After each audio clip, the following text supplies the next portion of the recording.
FedEx full, we commanding the block. Burgundy and gold, got the city on lock. Hustling plays, they don't need to pretend. DC reppin' strong and we fight to the end. Commanders moving, no breaks, no pause. Hands in the dirt, respecting the call. K-Dot in the mid, dissect the grind. District divider with a city in mind. Trying to dance why, don't miss a bit. And you gotta spread the words, or shit is shit. K-Dot. Welcome, everyone, to District Divided, a DC sports podcast, more specifically, a Washington Commanders podcast. I am Amit. That is the Smoky K. And this episode is around the injuries. We just heard about some of those. Dan Quinn was speaking to the media, so our take on it. But this is mainly the All-22 review episode. So as you guys know, we lost to the Green Bay Packers 27-18 on Thursday Night Football. A few days removed from that, K-Dot's combed through the All-22. He has some notes. We are going to discuss both sides of the ball there, what went wrong, and maybe what went well for some folks. And then we got our side piece report. We go around the NFL a little bit. We've got our teams that we're interested in. I chose this week we're doing it. I chose the Patriots as one of them and the Atlanta Falcons. K-Dot has the Las Vegas Raiders and Minnesota Vikings, so we'll touch on those. And a comment mailbag, as we always do. So before we begin this episode, if you could please like the video, subscribe to the channel, hit the notification bell, comment, as you always do. And K-Dot. I broke down the tape. I checked every lane. The Pack took the W, but there are lessons that remain. Side piece report keeps the full board lit. Pass the gospel on and share this wit. Share this wit. Without further ado, we appreciate it, and we get to the injuries from the game, where the main piece, of course, is the Jayden Daniels MRI. Reveals a sprain, so we will touch on that. But just to confirm what we felt we knew, Deatrich Wise and Austin Ekeler are both done for the year. We've also got Noah Brown being a bit uncertain and John Bates with that groin injury. So there's a lot of places we can go, K-Dot. I'll leave it to you how you want to choose to do this. The floor is yours. First and foremost, the team goes where JD5 goes. So that is the chief and primary concern across all lines, everywhere whatsoever, right? Much as I look forward to a potential Marcus Mariota revenge game, because that feels like something the Raiders would lose, we need our guy, okay? I'm also not in the habit, especially because you guys know what my expectations are this season. If he's got to sit, then let the man sit, okay? I know you're probably going to need to snatch that away from him as far as his ability to be honest with you about whether or not he should play or not, but whatever. So JD5, chief primary concern.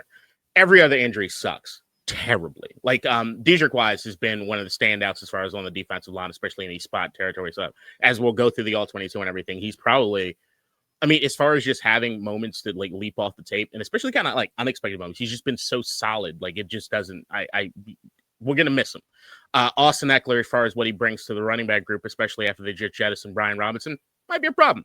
And then the two that really suck right now, especially coming off the game that we just had, Noah Brown being the option down the field that he typically is, even though he didn't have his best game, but still, regardless, he's an option that's no longer going to be existing for right now.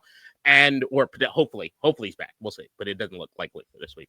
And then the main one, the one that's terrifying, especially when you look at what happened this last game, is John Bates. Get back.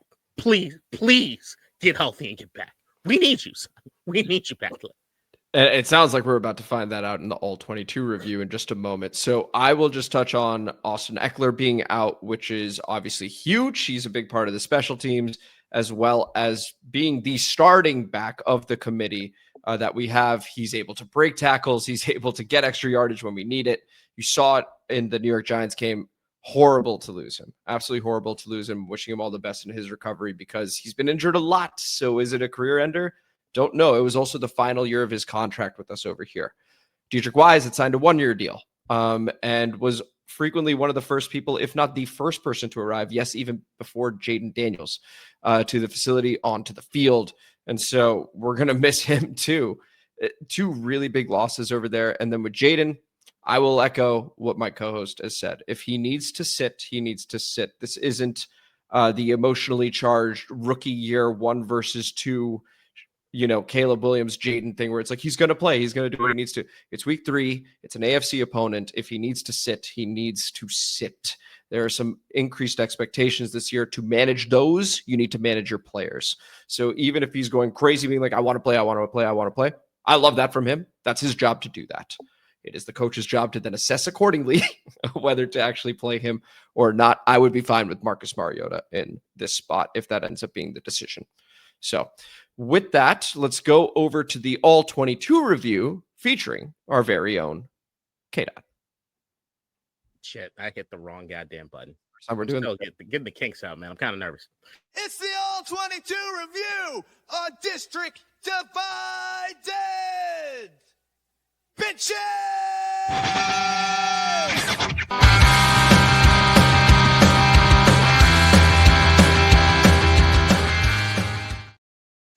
All right. And with that, a quick reminder, we lost 27-18, ultimately a 2-score game. K-Dot had mentioned, well, we're always in the game. But then you look at the box score and you go, okay, well, the Packers did outplay us all the way through at the same time. So, Kate, I'll leave it over to you. Do you want to start with the offense or do you want to start with the defense here? Start the defense. The defense will be quicker to kind of sum up. The offense, we're going to probably spend some time on, especially 1 or 2 components of it. Okay. So I guess I'll do like an overview. How do I write this down? Man, I wrote so many notes. I was trying to get this all 22 feet. I can quickly assist you. So the Green Bay Packers, 400 yards on the day, 404 to be exact. They had the 12 drives, 6.4 yards per play. Jordan Love ended up going 19-31, couple touchdowns. And Josh Jacobs, 23 carries, 84 yards, a touchdown, ends up burning through and gets into the end zone. So that's sort of how it went. No turnovers. Go ahead. Got it. All right. Defense, positive. Run game, good. As you just said with the Josh Jacobs numbers. Best run he had all day was the 10-yarder when it was 3rd and 22, and no one was expecting them to run. I can live with that. What you're seeing is the big bodies that they got up front are doing the job as far as what we saw from last season to this season as far as the run game. Now, I know going into this game, I did say that I didn't think Green Bay was one that really cared about the run game, but 23 carries, you care about at least a little bit. Okay. And now the thing is, when you look at that score overall for the game, it's weird. I could tell you that we were in the game the entire time, and it's true just based on the ability of how you can score and when you can score in the game of football, but it never really felt that way. So when looking at the tape, I think what was surprising to me is I think watching the game in real time, there is a little bit of leftover from last year where you still feel things are in hand, but they weren't. They really weren't. The physicality alone on both sides of football, but we're talking about defensively compared to what it is you saw in the Giants game. The front four that did, even when I'm trying to give them their kudos as far as in the run game, what it is they're able to do just in their base defense with the box as far as not allowing Josh Jacobs or anybody to really get anything off, right? That's a good thing compared to what it is that happened last year. But compared to week 1, where you could take that front four, generate some sort of pass rush, they weren't doing that. Deron Payne, where were you? Everybody had all these glowing things to say about Deron Payne or Javon Kinlaw. Neither one of them really showed up in anything. And even when you're looking at the All-22, I had to make sure I looked down at the list to see what players were on the field, make sure that they were there. They would have been visible at times. Okay. So in the sense of what you needed to do to actually show out on defense, to do something special you did on defense as far as week 1, none of it was really existing here in this one. Yeah, Jordan Love looked completely comfortable anytime there was 4 guys coming to you, 4 guys coming down the pipe. It was fine. It was all maintained. Even if it was something where it looked like, okay, maybe he had options as far as getting the ball out, and we're going to get into some of that in a second. But, yeah, man, anytime that we did bring extra, it was lights out. I mean, I think the numbers right here, when we blitzed, 9 of 15, $175, and 2 touchdowns. It didn't work. Nope. It just didn't work, right? So you got the front four, can't generate any pressure. Then what you do, then we say, all right, screw it, let's go. We got to get this guy. Oh, he burns you. He burns the hell out of you, right? And then, all right, how did he burn the hell out of us? Everybody kind of looks at that sheet. Hey, what position do you think gave us the most trouble when we watched that game? Well, it looked like the tight end position was giving us a whole lot of problems there, Kate. That's the thing, right? Tight end. Now, when it comes to the tight end issue, one would think, okay, if they're having an issue with a particular position, is this on coaching? Is this on the matchups? Is this how they did this and that? I don't see it. I see players. Just, hey, how much? 939? Fuck it up. I just see players fucking it up. The communication I saw in week 1 didn't feel like it was here in week 2. You can just tell me watch the team. I get excited when you see the defense tapping guys and be like, Daddy, do this, do that thing. You saw it on Green Bay side. You didn't see it here on this side in this particular game. It's just the communication was just lacking. And what rules they had maybe in place that shouldn't even be something that they have to talk about, but maybe something they talk about on the sidelines, just didn't seem like the communication was happening on the level which they needed to. Me and you were both. I remember when we first talked about the pregame, I was like, I don't know who I trust as far as on the tight ends. I don't know who they're going to choose to go on the tight ends. And you said, all right, Will Harris. I was like, oh, yeah, that makes sense. That makes sense. Well, it looks like they did choose you a few times to do things on the defense as far as on the tight ends, but there's the lack of communication. Go down to here. As far as the play action, look, play action burnt everybody in this particular game. Everybody had their eyes way too much in the backfield and not necessarily focused on their responsibilities that they needed to do. Looking at you, Marshawn Lattimore, who was always late every time that anything of the play action, give me a full lunge or two towards the line of scrimmage before you pivot to do something else. Mike Usandra still, same thing. You did not look great in that. Shout out to Trey Amos. As I've been saying, there is one guy in far as on the secondary that I trust more than any other person on the secondary. And if you watch these charts that have been going around as far as some of these analytical stuff, we got a guy. We got a guy. Okay. Dude just played, like you can just see instinctual. He didn't have the eyes in the backfield problem that some of these other guys have. And everybody was guilty of it at some point in the game. Okay. Everybody was guilty of it at some point in the game, especially in the secondary. So everybody's biting. But then you saw about like, all right, Will Harris, you have the tight end. When they would do a lot of stuff as far as in the play action stuff, it was play action. They had the tight ends on the outside. Tucker Kraft would do a block and release. Block, release, right? You feign like you're going to do something, and you kind of kick back out. Now, as soon as he's feigning he's going to do something, you got Will Harris crashing down towards the line of scrimmage. And when you got him crashing down towards the line of scrimmage, you got a choice there, okay? Who it is that the Tucker Kraft is lined up against? Usually it's going to be one of the edgers, one of the linebackers, whoever it is playing edge at that particular point in time. And what they do is usually they chip and all right, you go whatever, right? Sometimes they weren't even getting enough physical contact. And Tucker was just like, all right, if you guys want to do this, here, just go. Okay, y'all, you want to participate with me in this? Exactly what I want you to do, right? So, hey, all right, release, go off. He's crashing down towards the line of scrimmage towards the quarterback. And Will Harris is not communicating, or these guys aren't communicating. Who's covering the tight end? Oh, no one. We're all going to crash down and we're behind the line of scrimmage to try to stop whatever is happening. In those sort of situations, there needs to be a rule in place, right? There needs to be a rule for between either the edge or the safety who's going to be responsible for it. Like, hey, all right, look, if the dude does the block and release, I'm going to focus on him. You crash down. Both of you don't need to crash down because you leave a dude that's his safety valve immediately. And beyond just being the safety valve, you got dudes in the tight end position, you're going to burn your ass. And that's what it is that Green Bay has. And I'm sorry, but what's coming next week with the Raiders? Oh, man. Brock Bowers, Michael Mayer. If they're not chatting about this aspect of the game, it is going to be a long day. Because the thing is, I can't even say that like we're physical enough or not fast enough to deal with the tight ends because they're just not there. They're not there. There's the wrong choice that gets made. So they're wide open. So that was just absolute crap. Like they could slip out to the corner to anything else, and it was just easy. It was easy money for them at any given point in time. Yeah, well, twice. He lost it twice. One was a huge chunk, and the other was a short game. And he kind of made up for it, but he missed a tackle, and it was like, oh, come on, man. Oh, then the other thing. What happened to the tackling defense as far as in the secondary, man? Like front seven, you're doing what you need to do. Like I said, you can see it in the run game, right? They did what they needed to do. But the secondary who looked in the first game like they were going to crush everything. They were always on all this. They just weren't there. What are we doing with these shoulder checks and stuff, man? Wrap the guys up. Wrap them up. Like I don't know what I'm seeing as far as the angles and stuff that they were doing on that. It just was ridiculous to me. Yeah, man. What else? And then the four verts with the motion.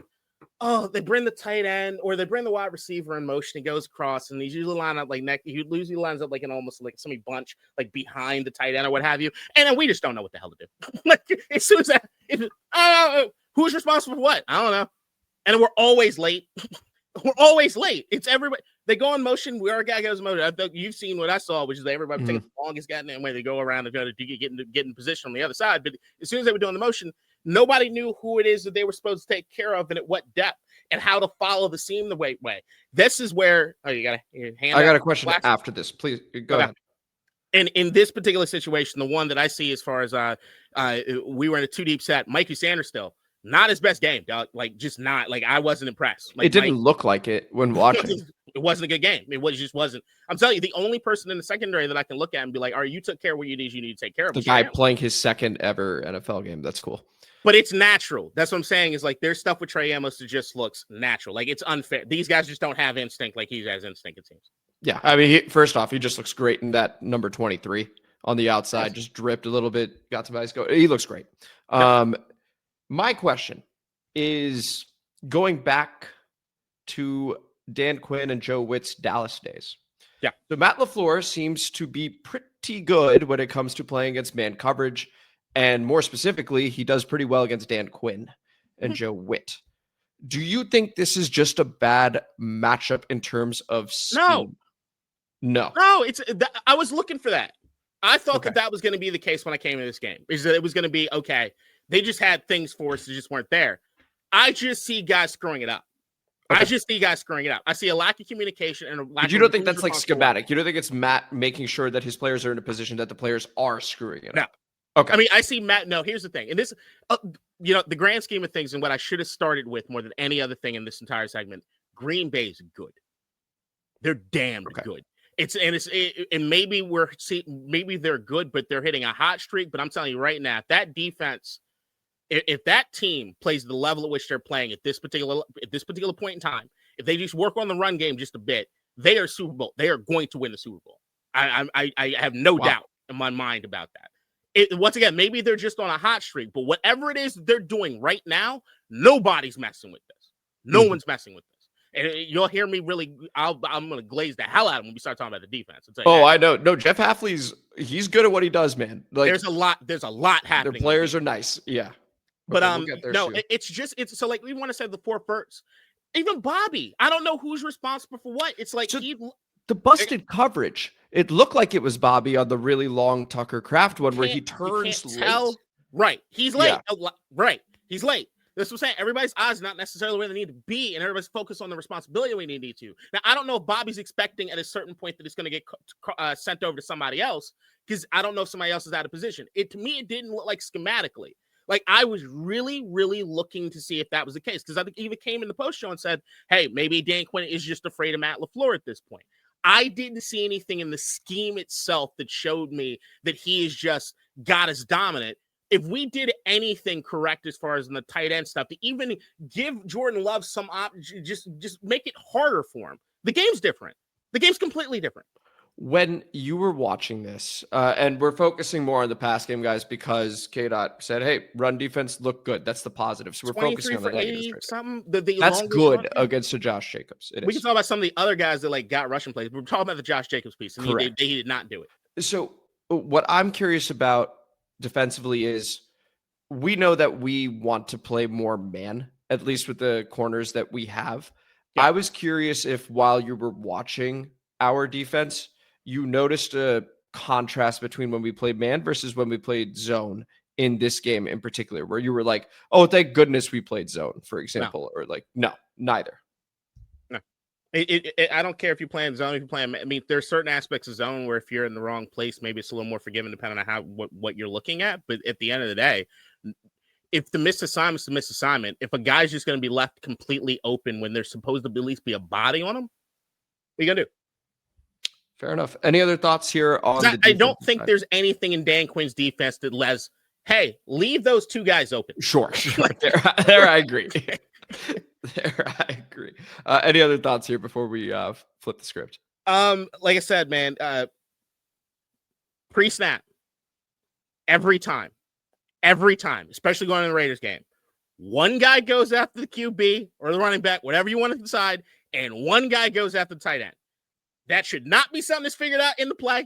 That should not be something that's figured out. You guys talk about afterwards. There should be a rule in place right now already deciding who does what, period. That has to happen.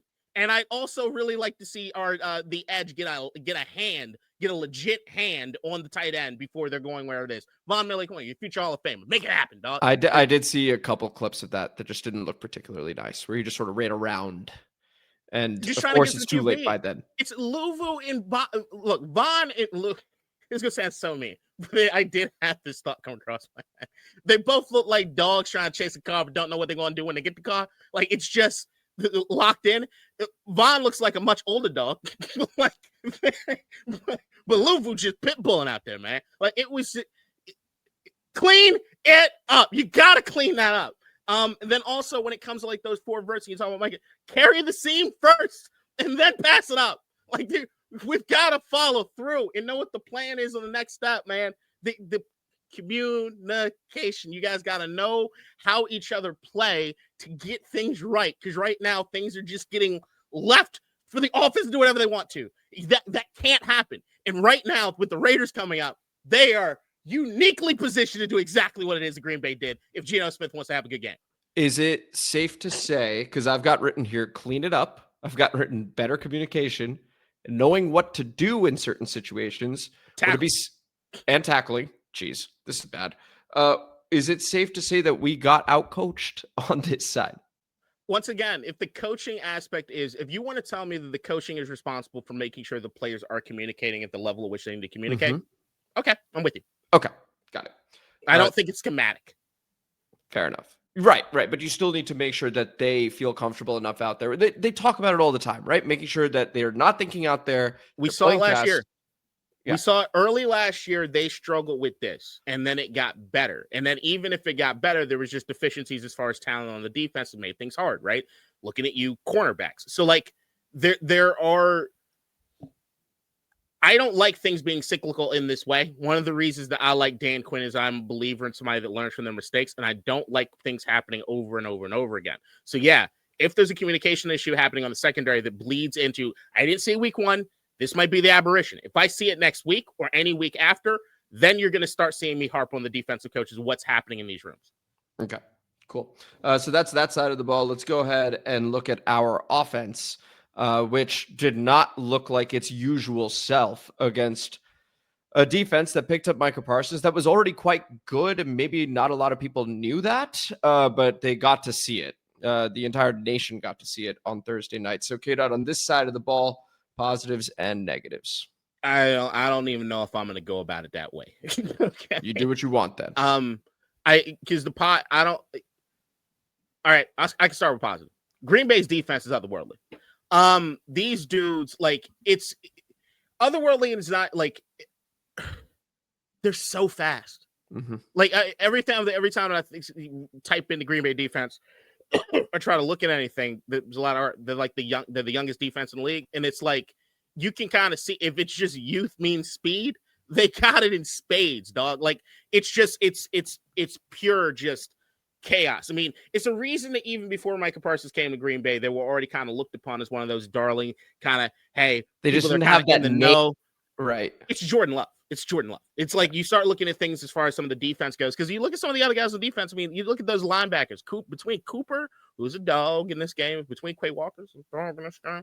You got other dudes on the line. Gary is a problem. Van Ness is a problem. So, like, we'll get to why they're problems, especially with us, but you add Micah Parsons to that list, they are going to get better, most likely, if they stay healthy. And that is, I don't know how many teams have anything ready to deal with what it is that they have just because of the speed alone. That's what makes me feel a bit better moving forward, because just watching that game, it was like, again, we called it sort of the LSU Florida State game for Jayden, where it's just like, man, that team is just so fast, physical, etc., that's happening. I don't know of other defenses that are going to be able to replicate what Green Bay did, merely from personnel. That segues nicely into what I'm saying. Okay, so I would agree with you from a speed standpoint, from physicality standpoint, as far as like what they're bringing to the table physically. We're not going to see this again. Now, what happens schematically defensively, we will probably see again. That's for sure, right? Yeah. So what that does as far as certain avenues that might line up or give us more opportunities, maybe. But everyone should be looking at this tape and trying to see what it is they can do, because they did some things extremely effectively. Now, I think that the only reason they were able to do it as effectively is because of the speed and certain aspects of things that they have, which is what you took in number one. And this goes before I even get into any of the details. Everybody knows Jayden was contained. Now, what I'm not doing at all in this All-22 is taking into account his injury. In my opinion, if he's out there playing, he's playing. And I'm just going to look at what it is that happened on the field. And beyond that, we could try to shoot them bell in the context. You guys can do that in the comment section, but it's not factoring into anything I'm thinking as far as the all-22. The injury supposedly happened in the fourth quarter as well. Could have fooled me. There you go. But no, not really. I mean, it could have fooled me, but also, once again, the speed of that defense, right? So, like, even if Jayden's 100% throughout the entire game, which I don't believe he was, but if he was, they shut down some stuff because they're closing windows and they're closing doors that no other team can necessarily do. You even look at next week, like, Max Crosby's a problem. You put Max Crosby in the same maybe tier that you put a Micah Parsons, right? But they don't have a Lucas Van Ness or Rashawn Gary or the other guys that are going to create issues. Like Tyree that, right? Wilson will be the next closest. And stay tuned for that preview episode Friday, 2 p.m. So it's like you might have more dominant guys or guys that line, but you can, if it's just Micah out there and the rest of the guys are like, you can do things or manage things within the offense. All right. Overall, I got three people that I blame, or at least I got three things that I'm going to blame, or at least want to look into as far as what happened offensively in this game. The three would be number one, Jayden Daniels, number two, Cliff Kingsbury, number three, the offensive line and the protections or what have you. All right. I'm going to start with Jayden just because it's going to be the biggest chunk, probably be the conversation. We kind of breeze through the other stuff as we kind of go through this. All right. Jayden had a bad game. There's no getting around it. He had a bad game. Green Bay did a lot of what you see some other teams have done. Like, all right, there's certain things that you'll see teams done that did last year that had success against us, especially from a defensive standpoint. Probably primarily going to be looking at Philadelphia. And what Philadelphia did compared to a lot of other teams, compared to zone versus man, they stayed a lot in zone. And zone muddied some waters and everything for Jayden Daniels. Green Bay was not any different. They stayed in zone a lot in this particular game. The thing that Green Bay did that you talk about the speed piece, nothing that they showed pre-snap is what they did post-snap. Like, nothing. Like, I don't think I saw anything pre-snap. You take the screenshot, you're like, all right, what are you looking at? All right, they're clearly in man. All right, they're probably gonna bring this guy. That's the extra rush. They're gonna do that.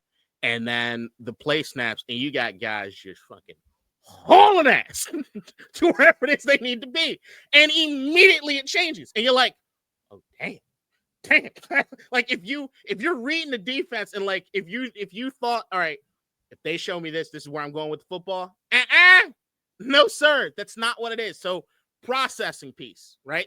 There's a piece of that makes things harder. So credit to Green Bay's defense in being able to do what they did pre-snap to post-snap, and especially with the speed that they're able to do to recover. Like, they're able to do things and show things that just don't even look close to what it is they're going to do. But because of the way these guys can actually close and get to where it is they need to be and the speed that they need to get there, they're able to have a little more longitude in like what it is they do. Every defense wants to disguise what it is they can do, right? But it's like the recovery speed on certain things is just not what it is you need to. What was that smile? Like, it was an evil smirk. Well, I guess I'm taking the positive side of this, which is that I'm so glad we saw something like this week 2 against a defense that seems to be as good as Green Bay is, because if I know anything about Jayden, it's that the kid seems to have a supercomputer for a brain, and he's able to pick things up over time. Yeah. So I'm fine with it. Come, much later in the season, he'll be much better for this experience. That's what I'm talking about. Let's talk about that computer. Go for it. There's so much goddamn meat left on the bone in this game. I could make a whole new goddamn meal. Okay. It's just every once in a while, I just want to shake Jayden and be like, hey, man, I know they're coming after you. But do you remember football? You remember what worked? You remember what worked last year? Do that. Do that. What are you doing? Like, there is so many first window stuff. You're like, go. All right. He passed on that. I don't know why he passed on that. But he didn't want to do it. Like, there's so many things. Like, in this game, the question that I know everybody had, and I heard, I even saw our God outside of one of our guys. Well, we're polytheistic, right? So like, we got Joe Gibbs, but also one of our guys, John Kime. And I remember seeing John Kime's tweet during the game, being like, "Hey guys, I'm looking down the field and there's nothing open."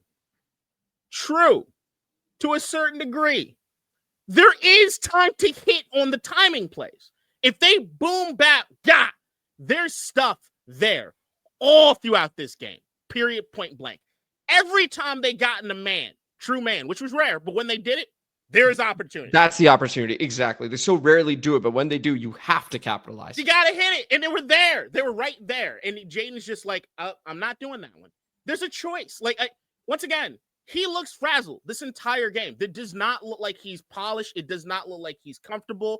Anytime that he's running, there's no running to reset and then throw. It's running around for his life, kind of unnecessarily a lot of times, and no pocket feel. You're running into pressure, dog. Like you just Bambi out there for some reason in this particular game. This is the worst his pocket awareness has looked in some time. No doubt. And I know, and I'll tell you right now, I know that him and Micah had like a little back and forth in the week beforehand. Micah was on his mind. There's no getting around it. Like, you can tell he wants to know where he is. He's really worried about where he is. And he's trying to do things, but he's not doing it within the confines of the way the offense is, or what you can do from an audible standpoint, what you can do from a line shifting standpoint to protect yourself from Micah a little bit. You're just afraid of him. Now, the problem is, anytime that you try to, well, we'll get to that part. Just sticking to Jayden. Versus the blitz. Anytime they actually, so the front four just gets there. They're getting the pressure there to him. Mm-hmm. There's no getting around. He's got pressure.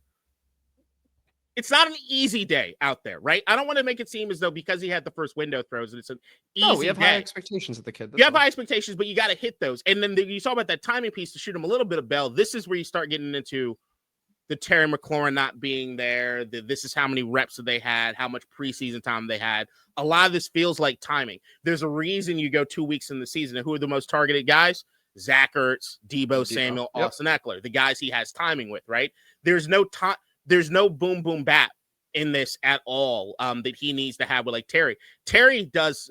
Look, man, I gave Terry some crap about not getting as open as he needs to at times. These first 2 weeks, I've seen him do it. I've seen him give some opportunities to take some things that, like, Jayden's got to hit him. And it might just be they have a timing off, but there are opportunities that are being left out. And some of the wide receivers, at least Terry, are doing the job that they need to do that, to get that done. It's just Jayden's just not doing it. Now, with the front four, they're able to generate the pressure and get in Jayden's face the way they need to. Once again, still enough time to make the hit, but it's definitely not a clean pocket. And I understand having some creeping thoughts, like somebody's going to be there at least to some degree. But during the blitz, all hell breaks loose. There's just the stats. 12 times they blitz. 12 times in this game. Made it feel like they blitzed 50 times. They blitzed 12 times in this game. Got 7 pressures, 2 sacks, no scrambles allowed. Max. Wow. It was max. It was like, say that one more time. They blitzed 12 times in the game. 7 pressures, 2 sacks, no scrambles allowed. Okay.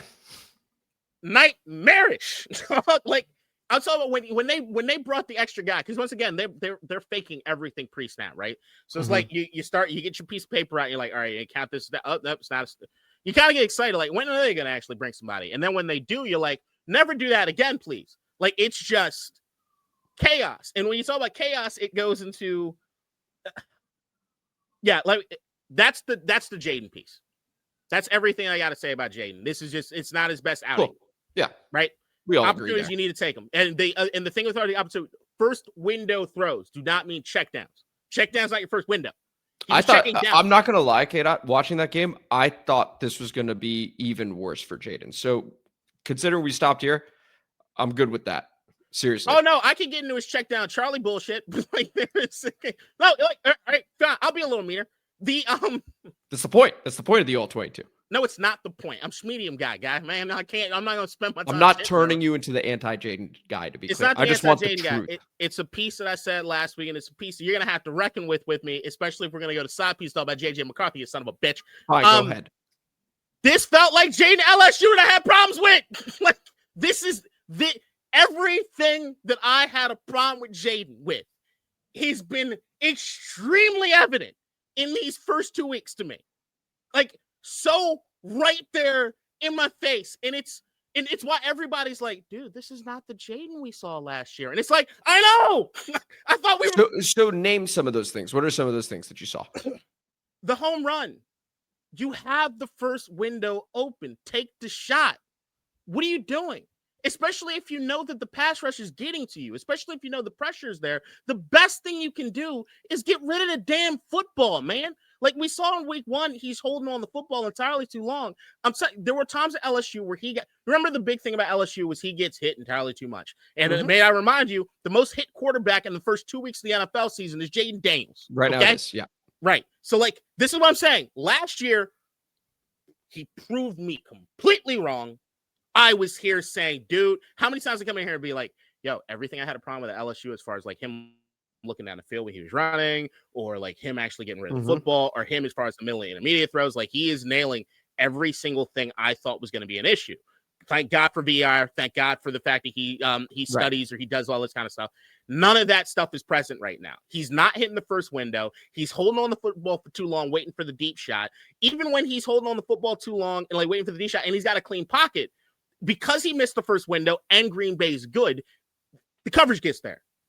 So now it shuts down the option that you had, right? Because it's a timing thing. So now you hit down the timing thing. The only reason his stat line looks anywhere near as good is that check down Charlie. The fact that he could pass it off to Austin Eckler early in the game to get some yardage and have something positive. It's why everybody looked at his stat line, and you even hear the announcers be like, yeah, but he's like 5 of 6. And it's like, yeah, you can do that if you're doing that, right? So like, that's what happened in this game. He's taking completely unnecessary hits. He's not feeling the pressure the way he needs to feel the pressure. It still feels in some lanes he thinks as though he's still so good from a physicality standpoint, a speed standpoint, that it makes up for everything else. Dog, that defense, there was no smiling at anybody like you did Brian Burns, son. And you're going to run into this in this National Football League. It didn't happen to you enough last year, maybe, or maybe because you did everything so well, you didn't have to come across this stuff. But this is death. This is death. So he did not take the home run shots that were available, right? That first read. The first read. He didn't take the shot. He didn't take the shots that were available to him on the first read that were open, which would mean that, like, from a schematic standpoint and from an execution standpoint, the wide receiver did what he was supposed to do. The ball wasn't delivered where it needed to be. And then the window closes. Right. The timing. Then when he's scrambling, eyes are not downfield, given the speed of this defense. He is worried. You can tell. Okay. Yes. Worried. It almost feels like the instinctual part of him always thinks, I'm still fast enough. Then the reality of the situation is, holy shit, these guys are closing on me fast. Okay. So uncomfortable with the eyes down, scrambling, and then was there a third thing? No, maybe. Probably is the answer. But for now, we'll settle with those. And if you come up with another one, that's obviously fine. Yeah, Jayden will be mentioned as we continue through this, because the next portion will be the Cliff Kingsbury option. Let's go ahead and talk about Cliff.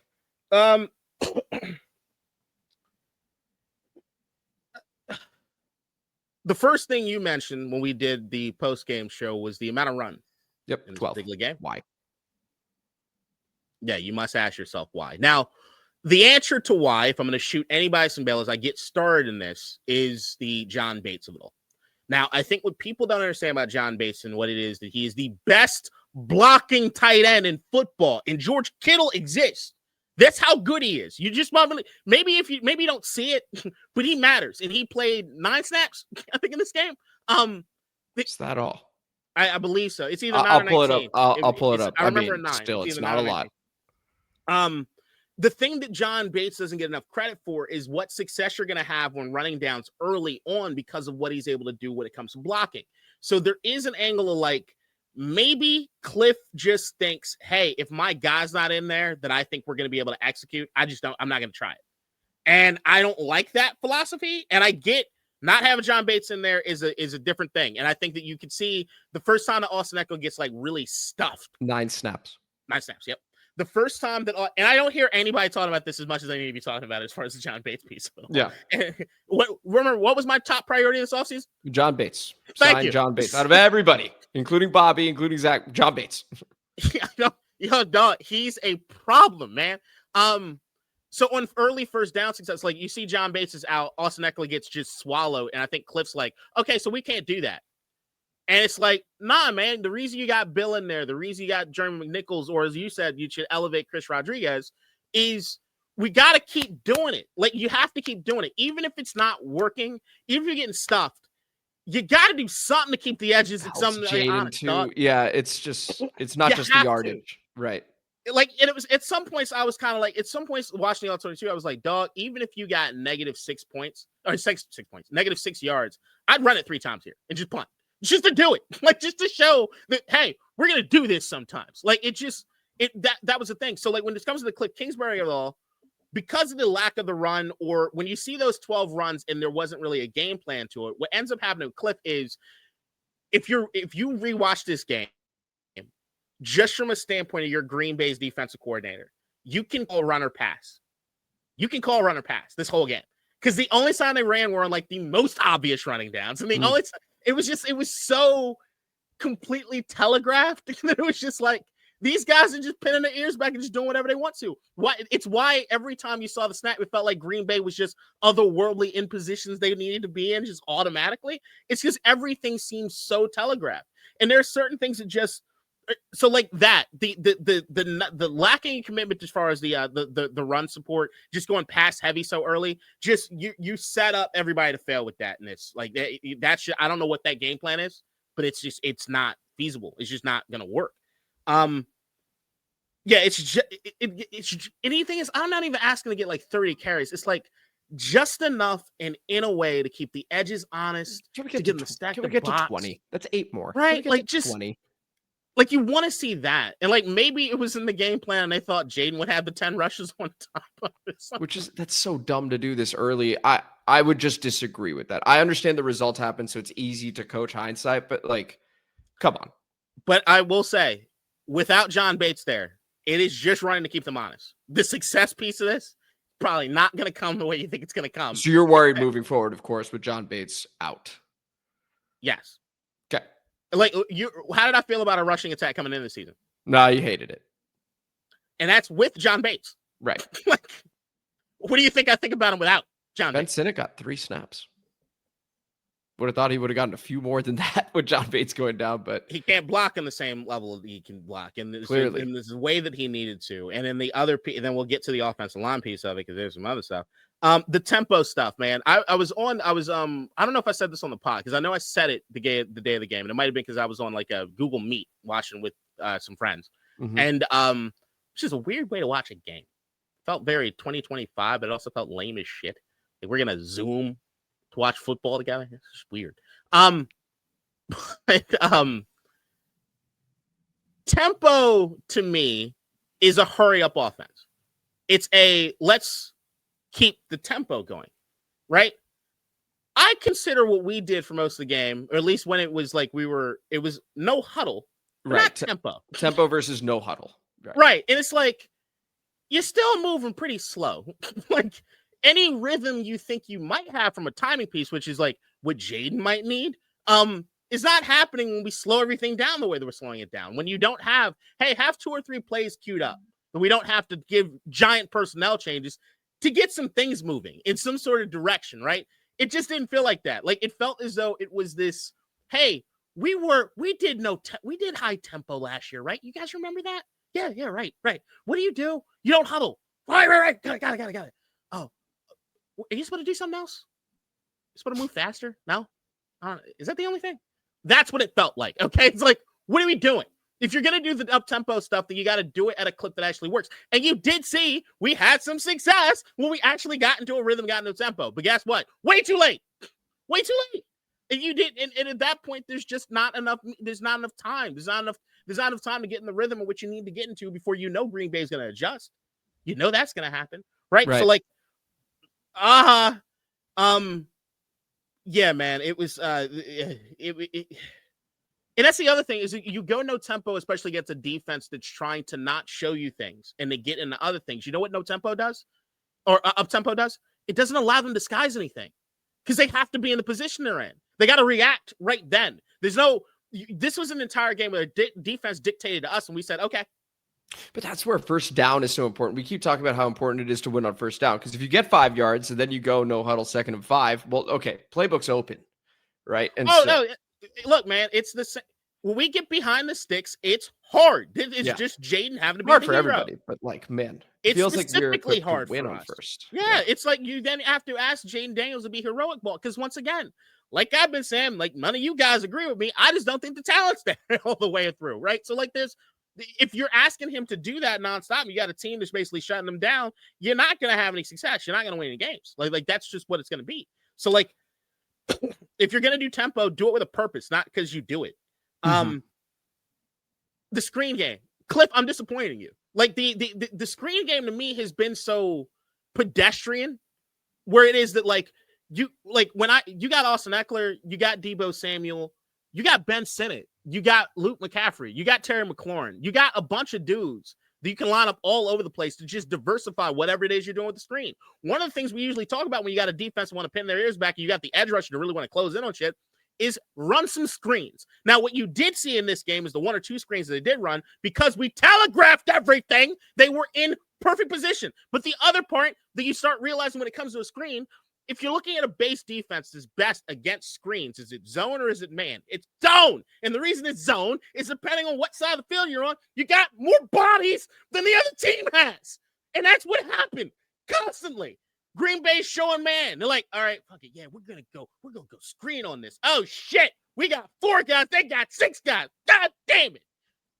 Constantly. So like if you're gonna do it, can we try something else?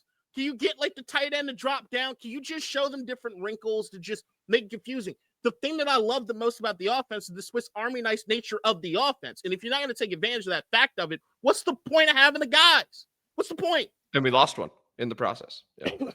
Which is only going to hurt us even more. But even Bill catching the ball out of the backfield really good. Like, we got options. Why are we? What is this pedestrian nonsense? Not to mention the screen stuff. Like, if you get it going, if you get it going and you know what you're doing as far as getting on other sides of stuff, like you can start managing some guys. You can start keeping some guys a little more disciplined. You can get Micah Parsons like, I got to think before I do this. Right. It's left and right, not just vertical. Right. So like that to me was like, they're also Jayden, man, like move around. Like and this is sorry. When I said Jayden move around, Cliff, move Jayden around. So like you look at the drop back, so you see where Micah Parsons is offering the pressure, especially again when they line him up against Conerly. You'll notice something. Jayden's standing like the same spot every time. He's in the same depth. Like he drops back and he's there. There's no, hey, Mike is over there on Conerly. You know what we should probably do? Let's move over that way some. Or let's, hey, like bootleg. hey, how about, you know what? Instead of that drop, how about a shorter drop with a quicker pass point, right? How about we do something different than like, hey, Micah just knows you're going to be right there, and I know exactly where I got to get every goddamn time, and all I got to do is beat this Conerly kid, and I can do it. And I shouldn't sing about Conerly because Conerly's going to get a little bit of bail in a second, even though not totally. But it was just Parsons produced 8 pressures, 6 after halftime. His quickest were against Josh Conerly, of course. Yeah. Move his spot or help set the edge. Something. And I know it's harder without John Bates. I know it's harder with this, that, and the other. And we're going to talk about that part of it in a little bit, too. Yeah, man. And the thing is, like, and also from a Cliff standpoint, it's like because the timing wasn't there, you see him start to rely on, all right, if Jayden's going to hold him the football, then we got to do like the longer developing stuff. Let's try to get some stuff going downfield. And they tried, but once again, Jayden doesn't take the first window, or now you got stuff to take so long to develop where you got a defense that can get there with the front 4. Lights out. So, like, I don't give a shit what anybody's comfortable with. The only way to get us out of this situation is get rid of the ball quick. I don't care. Get rid of the ball quick. Like, there's no other option. So why do you think through 2 weeks, right? Because there was a bit of hesitation in the Giants game as well, that Jayden is holding on to the ball when last season he was quickly letting it go, and it seems to be available to him, K-Dot? I don't know. Okay. All right. I don't know if it's a lack of confidence. I don't know if it's an increase in arrogance. I don't know what it is. That's why I'm staying away from it. Because like, no, it's fair. Right? Because like, but it needs to be cleaned up. I remember even last week when I started to allude to like Jayden's different, but I'm trying to keep it all positive. And the last thing I'm trying to do is to bring in the off-field shit, which I find him to be an exemplary human being, to try to figure out the psychology behind like what he's doing. Plus, you start talking about black quarterbacks in that way. I feel like, but you do it. But because you're not one of us. I can do it. Yeah, sounds good. And you like Emmanuel Acho, it's to be expected. So okay, easy there. I wasn't the last one to send a clip from him. Touche, fucker. Touche. Yeah. I don't know, because you got to remember, like I said, the problems that I had with Jayden at LSU were specifically these issues. So like the anomaly was like because you know I love intangibles. To me, the reason that Jayden catapulted about everybody was like, what was my theme for the coaching staff? Guys that learn from their mistakes. Mm-hmm. It meant our quarterback was the chief person responsible in that way, right? And now this season's like, all right, is this Groundhog Day? Like, do you got to go through the same process again and then get to where you need to be? Maybe some guys are like that. Maybe they got to ramp up to get in the season. I know you didn't play a lot of preseason. Maybe it's just part of it, right? Maybe you need to get your brains bashed in just enough to change what it is you're doing. Some guys need. That's what happened against the Giants last season in week 2. He took that hit, wind knocked out of him. People were worried, and all of a sudden he was a totally new quarterback. It was crazy. There's a few of these quarterbacks like that. Josh Allen feels like he can't play until he gets hit. I know Brett Favre felt like he couldn't really play until he got the first sack, right? There's some guys that maybe just built that way. So, like, if I'm trying to shoot him Bell, I'll shoot him Bell in that way. But I'm saying from a Cliff Kingsbury standpoint to Jayden Daniels standpoint, it feels like Cliff Kingsbury's doing what he can. I do think he called enough good plays in the sense of there was meat on the bones Jayden could have taken advantage of. But there was also ways in Cliff Kingsbury that I'm looking at and like, there are things you could do from a schematic standpoint that could have helped him out or at least force the issue. And I don't think you forced the issue. K-Dot, touch more on the offensive line here before we switch to the side piece. Yeah. Parsons. The thing that everybody's going to look at when it comes to Parsons stuff is the Josh Conerly piece, which is just, it was as ugly as you thought it was. Mm-hmm. Period. To the point where I am now fully in the camp where there are certain guys that can't play next to each other right now. I don't want to single out people. There are certain guys that can't play against each other, right? They can't play next to each other right now. It's a liability. So this is where I start. I'm going to continue to call for Andrew Wiley or some other option to kind of switch this up. And I will tell you, while I did say there are certain aspects of like the game that where we said as far as like from a Green Bay standpoint, we're not going to see this again. What we will see is Max Crosby. And what we will see is Max Crosby, and if John Bates can't go, lined up against your Josh Conerly. And I know how that's going to go. That's not going to go well for our rook, period. So would you start Wiley? Probably. Now, the other portion in this particular game that becomes an issue is it didn't matter if Parsons was lined up against a rookie. He just got there a little quicker. It didn't matter. Like most of the time they had him lined up on the inside. Terrorizing. And then anytime that the thing that makes it unique here with us is that when they try to say, okay, we're going to have somebody else just to help out with the guy. It's very hard to put two guys on Parsons if he moves inside. You can't do it the same way. You can't have the tight end chip the way you would if he was on the outside. You can't have the wide receiver more inside or have the running backs do certain things if he's still on the inside compared to the outside. So give credit to Halfley and these guys as far as knowing Parsons is the weapon you need to line up different places because he's a matchup issue. And the thing with this is that even when they tried to slide protection over to try to get for Micah, Van Ness, they have other guys that will eat. So, like, I don't think that this will be the same issue in certain ways, but I will say if they just line up a person, a top flight D end against Josh Conerly right now in pass rush, it's going to be a problem. And I don't want it to become like rookies go out there and they struggle at times. There is a trial by fire aspect to this in certain positions. There's also when you see somebody getting their ass whooped so badly that you don't know if their confidence levels are going to be able to recover. But you got to manage as a coaching staff. We're close. Yeah. Okay. We're close. Now, if you're Conerly, if you're watching this, it was Micah Parsons. In my opinion, the best goddamn defender in the National Football League. Who's got juice going right now because he just got traded. There's adrenaline on top of that. Max Crosby looks like he says the N-word in his spare time and is a Sons of Anarchy extra, okay? Scary man. So, like, there's going to be aspects of this that, like, dog, I feel for you. You're not going out there against, like, some bums. You got a murderer's row to start your career. I feel for you. And if you can get through this, you'll be able to get through anything. So don't lose your confidence, son, because you can do this. The speeds that there's a few things you need to work on, and it's you can see it. There are pieces there, and you can put it together. You don't look because the one thing I will say, there are some guys out there, and you've seen it on some other teams, that when they're getting beat, you just know it's over. You just see it, just they're not trying as hard, they're giving up. You see them walk into the huddle. So Conerly is a commander. He did not stop. I like that. He did not stop. There was not one time in the tape that I saw that it looked like he gave up. Not once. It didn't look like one time that he was like, oh, shucks, man, I just can't do this. Nah, he kept trying. He was just like, I might be getting my ass whooped, but you're not going to see me not try out here. And you know what I didn't see? How many penalties did you see him get? I don't recall any. The dog is out there trying to work, man. So, like, I'm just saying, coaching staff, everybody, this is a guy who's going to have a lot. If he's playing at this same level after what I just saw, It means he's got something. Work that line, because I think you have something special if he can navigate through this.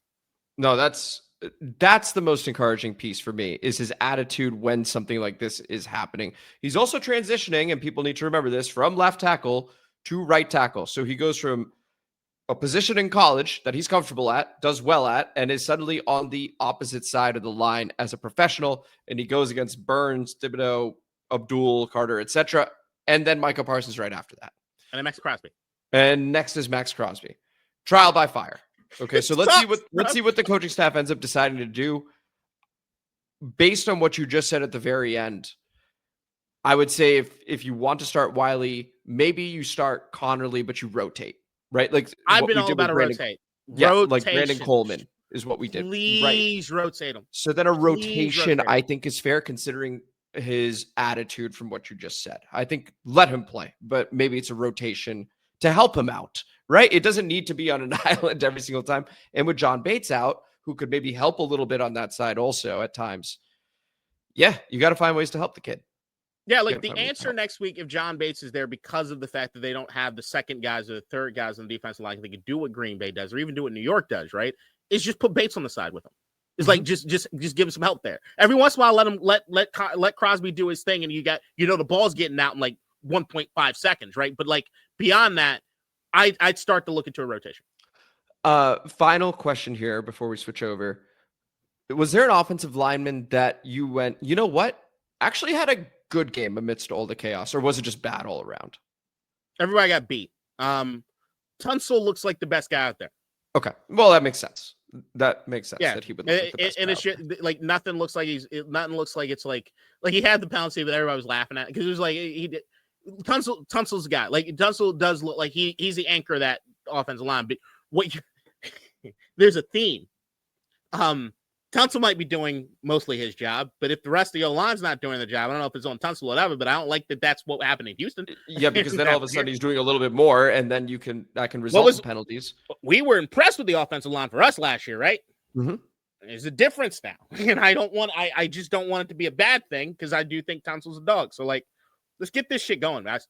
Let's get this shit going. And so that was the All-22 review. Debo in zone.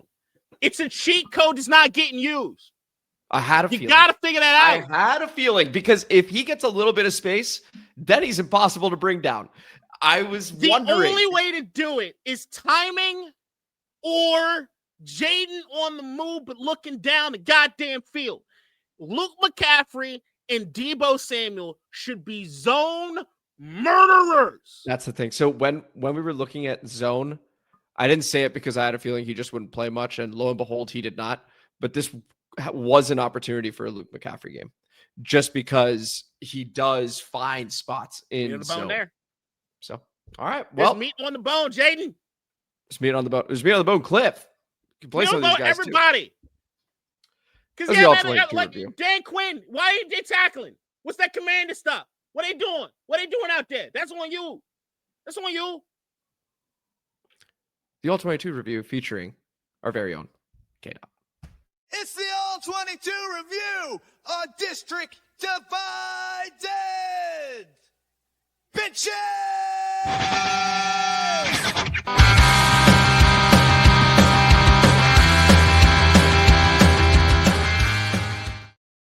K-Dot, first off, that was absolutely awesome. Thank you for the detailed breakdown on offense and defense. That was brilliant. Absolutely brilliant. So appreciate that.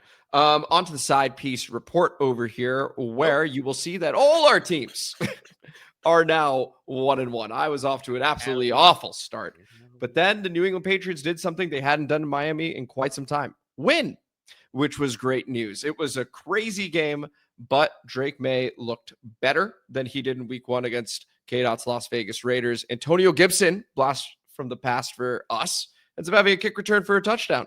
Would love to see Travion Henderson get going a little bit more, but he only had 19 snaps, so a bit concerning. Michael Penix didn't play particularly well, but the run game for Atlanta was awesome, K-Dot. I was thrilled to see them take care of business against the Minnesota Vikings, where J.J. McCarthy's magic ran out just a little bit. He seems to be out for a couple weeks as well, but he also had a kid, so congrats to J.J. for having a kid. Apparently your testosterone levels go down 20 to 30% 2 days after. which is when the game was. And the Vegas Raiders, Geno Smith threw 3 picks. Get out your reaction. Fuck off. All right, number one, I still feel very good about the Raiders, and the reason, like, Geno Smith had a shit game, but there's so much bad blood between Pete Carroll and Jim Harbaugh. I always expected to go one way or the other. Like, it's just gonna be weird. And I like Jim Harbaugh's team more than I like anything that. I like them more than I like the Raiders, as can tell, yes. like where I had them as far as the standings.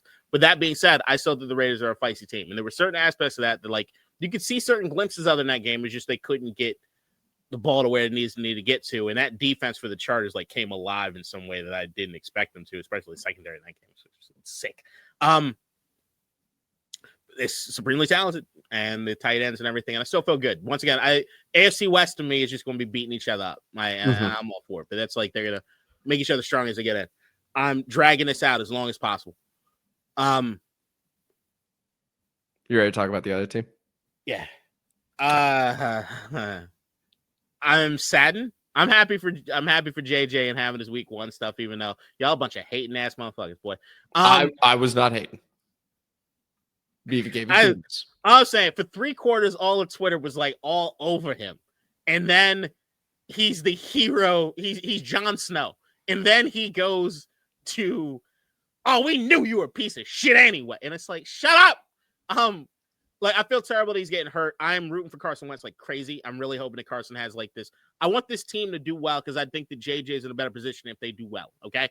I'm still not out on JJ, but once again, like I said, the thing that got me on JJ more than any other thing was not his ability to throw a football. It's the intangibles. And me is like to put him in certain situations where you need to get something done. He's going to get there and he'll get better. But you saw a lot of just rookie quarterback looking stuff. And as much as I know he's not technically a rookie, he's also kind of a rookie. So yeah, I mean, there's second game ever, a divisional game against 2 coaches that hate each other's guts, that are planning like crazy, and a defense that actually looks like they're getting into a particular position and actually living up to the hype that we've had for them for years, this time without Joey Bosa for some reason. Like that, it's like, yeah, I mean, that's gonna be tough. That's a tough outing. Yeah, no, tough outing. That was a tough outing as far as I'm getting the teams confused. Yeah, I know. It's all merging together. It was a tough week for you, bud. Although I lost Joe Burrow too, man. Like, it's not cool. It's not cool. No, it's not cool. What is cool? And the Atlanta Falcons running the ball 38 times. What's not cool? I was hoping Michael Penix would do a little bit better than he did on Sunday night. That was a low-scoring game, 22-6. Drake London clearly isn't right. That fumble was just so cheap that it was just like, oh boy. Like, I think he's playing mostly as a decoy. I don't think it's going to be a whole lot more than that. He only had 4 targets. It made sense. When you walked off the field after that fumble, I wanted to bench him just because the way he looked. Yeah. That's fair. I was like, I don't want you out there anymore. I was like, what? Yeah, that was my thing. I was like, what are you doing? Like, that is just, at least look a certain way, right? You don't have to mean it. Pretend, act. I don't care. Just do something. That was just like way too nonchalant for me. Yeah. Anyway, but they got the win. The running game looks very, very good. So that's nice. That's going to help support Michael Penix, who I still maintain is going to have an awesome year. I just need these wide receivers to look healthy and a bit pissed off if they screw up. And then the New England Patriots, I'm not going to lie. I didn't gain any more inspiration from that game. That was weird. I mean, it's cool that they won, and it's cool that they won in Miami for the first time in a long time. Miami looks as defeated a program as I have seen in quite some time. For it to come down to the wire like it did was alarming. That defense, I'm expecting more. I'm expecting more from the defense, but I'm not seeing it. But shout out Drake May and the special teams, I guess. They got it done. So it's 1-1. Not much more inspiration on that side. I feel better about the Falcons right now than I do the New England Patriots if I had to pick one or the other right now. I still think any win the Patriots get without Christian Gonzalez on defense is a major victory. That's true. No. Like, I think he's the best player on the defense, and there's a Grand Canyon-sized chasm. Okay, yeah, that's fair. I mean, when offense is like, oh, you're right. Like, yeah, I mean, like the only 2 people I care about on that roster is Drake May and Christian Gonzalez. Like, anyone else who gives a shit. That Christian, I don't think they can win games without Christian Gonzalez. I just don't. If they do, it's like a miracle to me. Yeah. Okay. So, and you're rooting for Carson Wentz. He finds you. Yeah. He finds you, K-Dot. You love it. You love Well, Carson I just always had, like, to me, the perfect. All right. Here's what I want to see. This would be crazy. Can you imagine Carson Wentz lead Minnesota to a Super Bowl because JJ just can't come back this year? Unfortunately, I can. And then Carson gets to finish what he couldn't finish in Philadelphia. And then hands the keys over to JJ McCarthy for 2 years removed, son. I needed more seasoning. Would you Please come back, JJ. Let's walk down the narrative for a moment. Would you rather the Vikings do that, right? Carson revenge tour, right? Yeah. Like everyone's like, oh, ha ha ha, Carson Wentz, and he actually ends up balling out, goes through the playoffs, balls out, etc. Hands it over to JJ McCarthy. This is your side piece team, or JJ leads them to the playoffs and one playoff win. Oh, for JJ, I want that. Right, that's what I thought. Yeah. What about JJ makes the playoffs but gets blown out in the first game? I think I called that. So you want the JJ route is the point. This is a I want JJ driven. No, because to me, this is I need the quarterback that I think is the quarterback to play. Yeah. Like, it It's doesn't totally help anybody I'm not playing. Well, we got the battle of the backups in Cincinnati and Minnesota. You feeling all right about that one?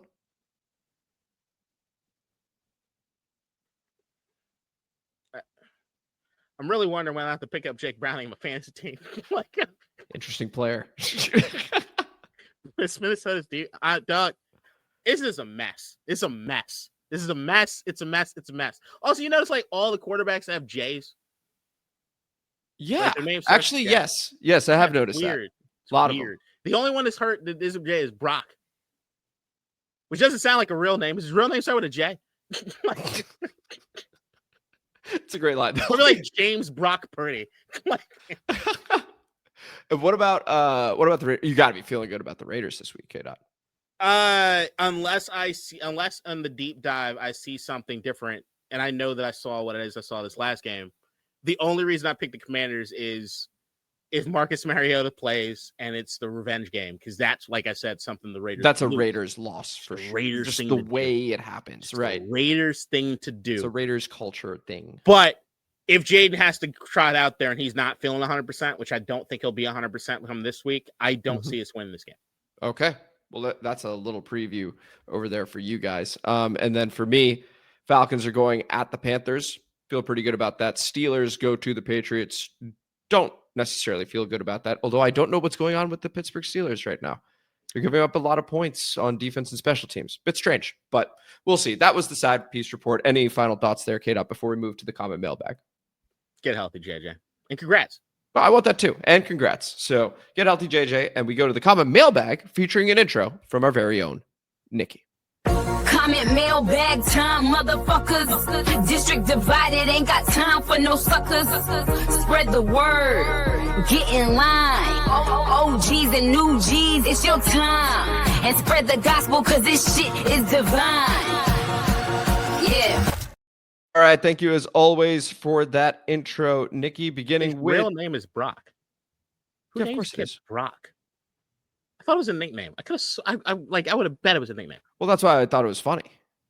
Brock it's Richard Brock. Purdy. Sound like a serial killer. That actually makes even more sense. Just Richard makes more sense. Brock Dick Purdy. Yeah. Coach Lombard begins with, I was like, I have actually nothing for that. In terms of my blame pie, this is something that Coach had suggested on Twitter. You have a credit pie and after a win, blame pie after a loss. Interesting idea. I don't even blame the players. AP gets 2 slices, DQ gets 2 slices, Cliff gets 2 slices, and Witt gets 2 slices. If I only got 8 slices of blame, the roster is a middle of the league roster. The team was not mentally or emotionally ready to play, and the game plan on offense and defense were non-existent. K. Your reaction? You just did the All-22 review. Man, if you watch the All-22, I disagree. Also, I think that Coach's entire premise is that we suck. Mm-hmm. And he doesn't like Dan Quinn or Adam Peters yet, because Adam Peters hasn't become Howie Roseman. He also didn't like when Kevin Sheehan said that he trusts Jayden against any defense. He was like, that's too arrogant. I hate Washington even more. So there's also that. There's very much a stay in line, Washington. Only do the things that I think you're capable of doing. Yeah, and Coach does go. My prediction for Washington's record is 9-8, same as yours. Same as mine. Just I got a different way of expressing myself about it. Vindo, oh gee, shout out. I'm not worried about this year, and neither should any fan. I think playing from behind like that changes the psychology of our offense. I think it's more of, dang, we're down by 2 possessions and we got to pass. Also, JD 5 on Thursdays, ain't it? So we, of course, have the Thursday game against the Philadelphia Eagles, where we scored 18 points. And we got this one against the Green Bay Packers, where we scored 18 points. Skate out your reaction. Things are way too early for us to start those narratives. Refuse. I do agree with that. Now, if we have 2 more Thursday games and it's like this all the time, I refuse. If I see any of you have guys, any more Thursday games. If I see any of you guys with the Jayden Daniels is 0-1 on Thursday nights, I'm gonna freak out. Jamal Bibi Shaban, shout out. As awful as we played, we were in the game till the end, like K-Dot said. Maybe the coaches and the whole team needed a game like this thanks to the Packers. Hopefully we get to play them again. It may have been a mistake to let go of B-Rob. During the offseason, I kept thinking AP is making too many changes.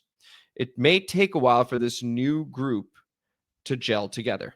I'm not as down as most of our fans. Last year, we were awful in the first 2 games, too. Get out your reaction.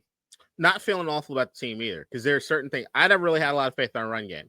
And with John Bates being out, it makes it worse. But because I felt so bad about the run game, does it make it that significantly worse in the grand scheme of the offense? Probably not. I do miss John Bates as far as anyone being able to help out Josh Conerly, though. Like, that's something that I did not see happening at the level at which it was happening. And then the other thing, which is that we've all talked about, is if anything happened to our savior, in Jayden Daniels, then all bets are off in the negative way. So let's get him healthy, first and foremost, before we make any prognostication about the future. And beyond that point, after we get that figured out, and after he is healthy, there are improvements to be made. I feel good about the team because they are pretty much right on point where I believed. Like going into the season, the New York Giants game had me believe a little bit more because of the defensive line. But like I said, in watching the All-22 of the Packers game, the thing that we struggled the absolute most with last season was stopping the run. And even in the Packers game, in which we got the doors blown off of us, in which we didn't even do a great job tackling, Josh Jacobs didn't really get going the way that most of these guys would have got going against us last year. So that's an improvement. So, like, I still feel really good long-term about where it is this team is headed. Yeah, no, I do too. And it sounds like, based on your All-22 review, based on, I didn't rewatch like the whole game, but just bits and pieces of it. Yeah, I was going to say, it's not great. I was so high. Green Bay looked great. They just looked better across the board. I just think they're a very, very good team this year, as it turns out. You see the Peter Schrager before? Yeah, you nailed it. Yeah. Well, it also, I mean, we even touched on it a little bit when I was watching the Packers-Lions game 2 days later, where I was like, hey, this kind of looks like Philly's defense from last year. And it's a similar result. Like, they look juggernautish in that game. Yeah. In that game. We'll see if that continues. MF quotes. My positives. Punt and kick returns. Ertz. Kind of. Run game defense. Thumbs up. Negatives. Witt. Cliff. Quinn. All terrible. Not playing Bill was malpractice. 4 fucking carries. Are you serious? Cliff is ass on Thursday night. 1-3 in his career. Joe Witt playing man and not blitzing was irritating. Bobby Wagner is done. I don't want him playing 100% anymore. It's time for McGee, honestly. Kate, out your reaction. That stuff was in all caps, so I just... When I feel hangry, I like to eat a Snickers. That's the perfect reply. Well, there's more. Jesus. MF quote goes, we should have took Justin Simmons. Josh is too weak. I know he's God. Quinn has been on BS the first 2 games. Is that it? Nope. Here we go. Boy, I had too much hope. And when you read my comment, yikes. We gave up on the run, and it felt like we ran little to no motions this whole game. That is all from MF quotes. quotes. Kid out your reaction. MF quotes, that right there is why you need to pump the brakes. Chill out. Just chill out a little bit, man. It's just like, go take a walk. Like, find somewhere peaceful. Like, you got to find some zen. We are week 2. You were in an NFC championship game a few months ago. Woosah. Well, I do love the passion for sure. And I think after a few days, I'm sure MF Quotes is feeling better at this point. Hopefully. I know. It reminds you when you up on that substance. Speaking of, Earl Bruce, shout out, goes, there's only one reason for the loss to the Packers. It was DQ's birthday. Happy birthday, Dan Quinn. He and the entire staff partied with A-Train on the weekend. They were so buzzed, it was ridiculous. That explains the horrible coaching decisions and time management. That explains the lack of adjustments. That explains the lack of fire by the players. Thank the fates it's early in the season. They're 1-1. The injuries really hurt, so we'll see going forward. I'm still a believer this can be turned around. K-Dot, your reaction. I have a reply to that. It's, I think, a pretty hilarious reply, but it would get us canceled and me get death threats. So here's what I'm going to do. I'm going to cover my mouth. I'm going to mute my mic. I'm going to say it real quick, okay? Just know, whatever it is I'm saying, I'd legitimately get death threats for it.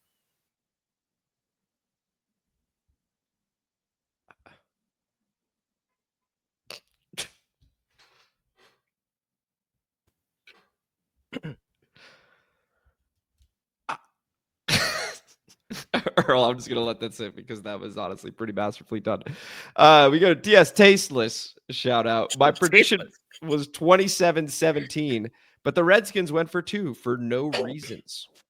K-Dot. It bothered me that he did that. That felt purposeful. It did, didn't it? I just shut everything off. I'm conditioned right now to shut some stuff off my brain. What did he say? Our prediction was 27-17, but the Redskins went for 2 for no reasons. That's it. Yeah. Uh-huh. And we conclude with Spencer Brudig, former host of the show. Shout out. Hey, guys. Love the show. If you could bring back one non-star impact player from Commanders history to play for this team, who would it be and why? Which I think is a really good question. John Jansen. And that is the only correct answer, actually. Right tackle, John Jansen. And probably not, non-star impact player. It fits the bill. Yeah, I think that's good. I think John Jansen is good. All right, I'll try and... If not him, Mike Sellers. Mike Sellers is a star, man. Come on. I just don't know if he fits the scheme the right way. I think he could be really interesting in the scheme. Oh, yeah, absolutely. He could be interesting in the scheme. If you gave Cliff an ability with a bunch of Swiss Army knives and like the ability to run screens, and then you got Mike Sellers. Yeah, right. You think you do it? Well, through 2 weeks, I'm not sure. I mean, yeah. Maybe. Oh, wait, week 3, right? Yeah. Trying to think about a player on defense that I would take. See. It can't be a star. It can't be a star. I was trying to think about a coverage linebacker, but I'm currently blanking a little bit. That's the problem. Do you know who? What was that dude's name? I guess he was a star for, but I bring back Fred Smoot. Fuck it. It would just be fun to have Fred Smoot on the defense. I don't think he fits the vibe. I think there could be some legal issues. You got Trey on one side, Fred on the other? Yeah, I don't want no love boats. Jayden got to keep it clean, bro. Keep it clean. Keep it PG, man. You know that. Nah, I was God dang it. I just had the name. Adi Jamo. I don't know if anybody saw what I saw, and I know that he went crazy online. But if you can go back, Junior Gillette looked really awesome. That's an interesting shout. I just don't know what was happening because I was like, every time he was on the field, I thought it looked like we had a Hall of Famer. Like, maybe I'm alone. Like, I thought that, like, can I bring back Brandon McManus? Nah, he never kicked for us. Didn't he miss a kick? No, I thought he missed a kick this game. Did he miss a kick? Still bring him back. Look, man, I don't know, man. To Mark Mosley, Mark He's Mosley. definitely a Well, starter. MVP. Yeah. MVP. You can't do that. Yeah. And so that was the comment mailbag. This was the show. This was District Divided, a DC Sports podcast. More specifically, a Washington Commanders podcast. Thank you guys so much for listening to today's episode, which was quickly touching on the injuries from the game. The All-22 review, K-Dot did a fantastic job of that. The side piece report and the comment mailbag. And so if you enjoyed this episode, especially this one, because once again, K-Dot killed it, please like the video, subscribe to the channel, hit the notification bell, comment as you always do. And K-Dot. Sometimes you don't have to say the thing you think you have to say on social media. Just take a walk. Just go for a walk. Just do that. Do that. And then share this win. Share this win. We greatly appreciate you guys, and we will see you Friday, 2 p.m., as we always do, with our deep dive and preview with predictions against the Las Vegas Raiders. So until then, take it easy. Wrap it up. In DC, we're just hoping that you listen.